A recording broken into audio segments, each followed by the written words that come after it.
どうも、底辺アクアリスト黄昏です。皆さん、以前動画で紹介したクリプトコリネオンリー水槽のことは覚えていますでしょうか？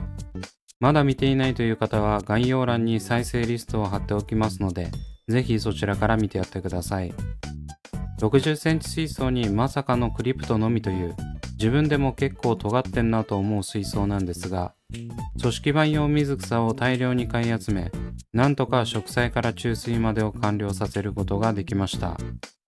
今回はそんなクリプト水槽の序盤である3週間の経過報告をしていきます。環境変化に敏感で溶けることが多いと噂のクリプトが、組織培養でなおかつアンモニアなどの脅威にさらされる立ち上げ初期を無事に乗り切ることができたのでしょうか。その他にもこの後に及んで新たなクリプトを追加したのでお楽しみに。それでは早速やっていくんですが、いつものさらっとおさらいから。水草がメインの水槽ということで、流木はどでかいものを大胆に中央に置き、植栽場所を広くとっています。肝心のクリプトコリネは全部で12種類あり、すべて組織培養水草です。なかなかの密度で植えるのは大変でしたが、なんとか注水からフィルター設置までを無事に終わらせたのが前回までのあらすじです。すでに密度が高く、これ以降はどれだけクリプトをきれいに成長させられるかが鍵となってくるんですが、果たしてどうなっていくでしょうか。というわけで、注水から9日後の状態がこちら。植栽初日の映像が結構暗かったので分かりづらいと思いますが、特に溶けることもなく目立った問題点はありません。結構立ち上げ1週間で焦げることもあるんですが、今回は立ち上がった露材を使用していることもあってか、割と安定しているように見受けられます。ただ、まだまだ水草も成長していない状態で、今後どういった状態になるのかがわからないので、期待半分心配半分で見守っています。そこから2日後、まさかのクリプトコリネを追加するために、ショップで買い物をしてきました。まず出てきたのはこちら、インディアンクラッスラ。価格は1200円。こちらは今年の新春初売りでも買った水草ですね。背丈がそこまで高くならず、細かい葉を展開するので小型水槽にうってつけなのではないかと思って買いました。今後この水草が活躍する水槽も出てくるので楽しみにしててください。ちなみに時系列的には初売りよりもこちらの方が先に買ってます。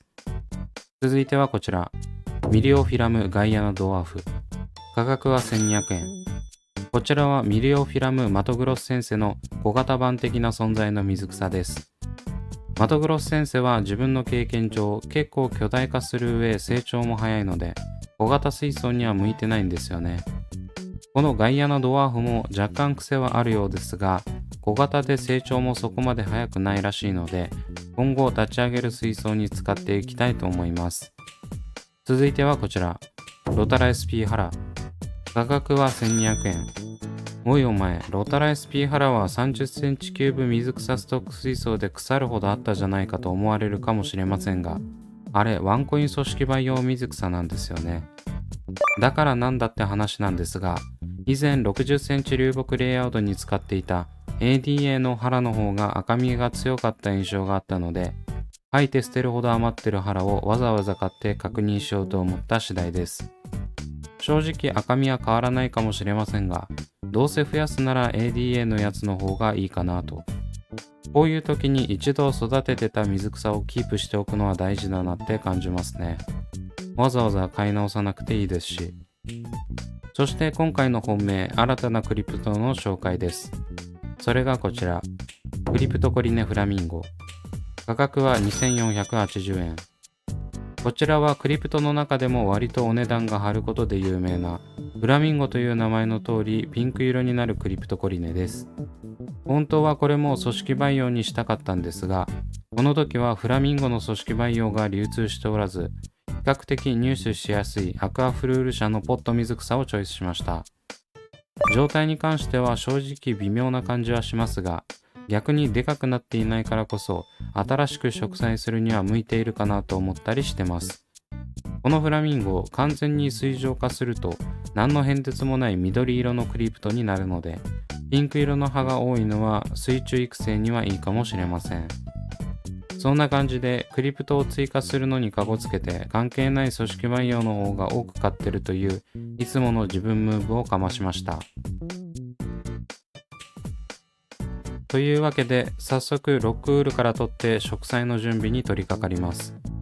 ちなみにアクアフルール社のタグって他のメーカーと違って現物の写真が載ってる分分かりやすいのは分かりやすいんですが、あまりコレクションしようという気にはならないデザインですよね。そんなこんな言いつつピンセットでロックウールを解体していきます。購入当初はどれくらいの株が入っているのか気になってましたが、ロックウールから取り外してみて分かりました。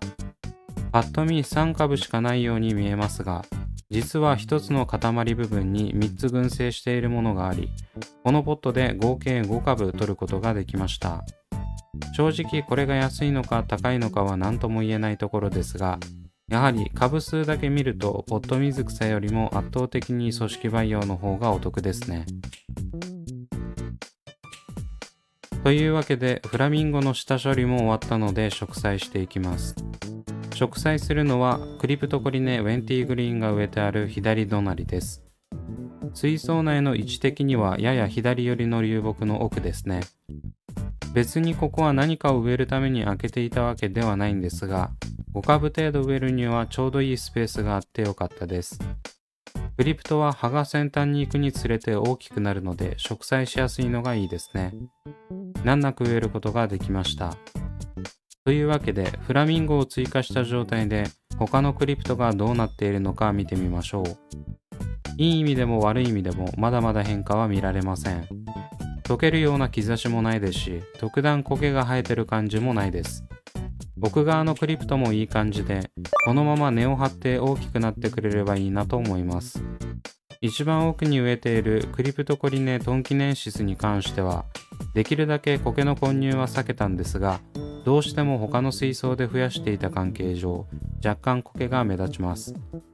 左奥側はこんな感じで、こちらも他の水槽で植えていたウェンティグリーンが幅を利かせています。まだ注水して5日目という短いスパンではありますが、目立った変化もなく一安心です。水槽を上から覗いた感じがこちら。クリプトって四方に葉を展開するので、上から見るのがすごく綺麗ですよね。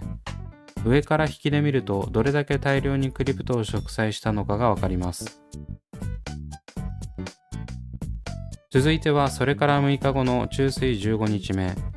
やはり陰性水草だけあって水草自体の変化は数日程度では現れないですね。水槽のバランス自体が変化していくのは他の水槽と変わりないんですが、こうやってこまめに経過観察をしてても変化に気づく方が難しい状態です。一応寄りで見てみるとこんな感じで結構苔が生えていることがわかります。